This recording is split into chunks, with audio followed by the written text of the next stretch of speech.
શ્લોક 2 યસ્ય પ્રસાદાદ વાગીશાહ પ્રજેશા વિભવોન્નતાઃ ક્ષુદ્રા અપી ભવન્ત્યાશુ શ્રીકૃષ્ણમ તમ નતોસ્મ્યહમ.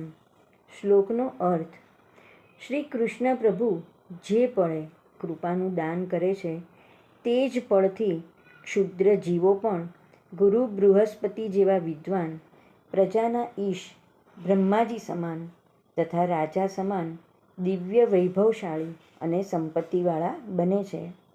આવા શ્રી કૃષ્ણને હું પ્રણામ કરું છું.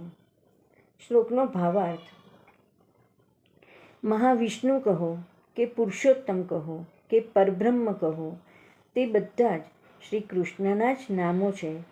શ્રી મહાપ્રભુજી આવા કૃષ્ણને અહીંયા નમન કરે છે. શ્રી મહાપ્રભુજીએ તત્વાર્થ દીપ નિબંધ નામનો ગ્રંથ લખ્યો છે.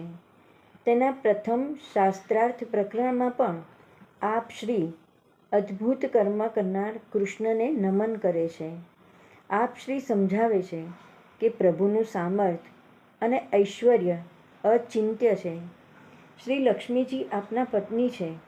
કૌસ્તુભ મણીને શ્રી કંઠમાં ધારણ કરે છે અને ગરુડજી જેવું તેમનું આસન છે. આવા પ્રભુને જીવ નમન સિવાય બીજું કંઈ આપી ન શકે.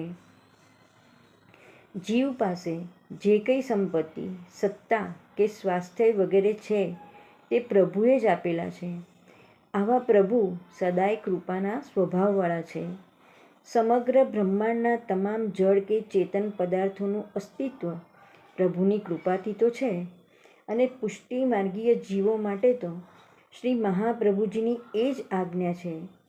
પુષ્ટિ માર્ગમાં તો પ્રભુનો અનુગ્રહ કૃપા જ જીવોનો નિયામક છે. સૌને કચડતા કાલ, કર્મ કે સ્વભાવ આ જીવો પર આથી પ્રભાવ નથી પાડી શકતા.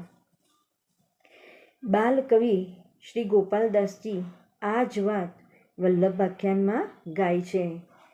તેને કાલ કર્મ નવ બાંધે રે, જમતે શિર ધનુષ ન સાધે રે. એવો માર્ગ શ્રી રાધાવરનો રે, જ્યાં નહીં પ્રવેશ વિધિ હરનો રે. આવા રાધાવર પરમ કૃપાળુ છે. આથી શ્રી મહાપ્રભુજી અહીં શ્રી સ્વામિનીજી સહિત કૃષ્ણ શ્રી કૃષ્ણને નમન કરે છે.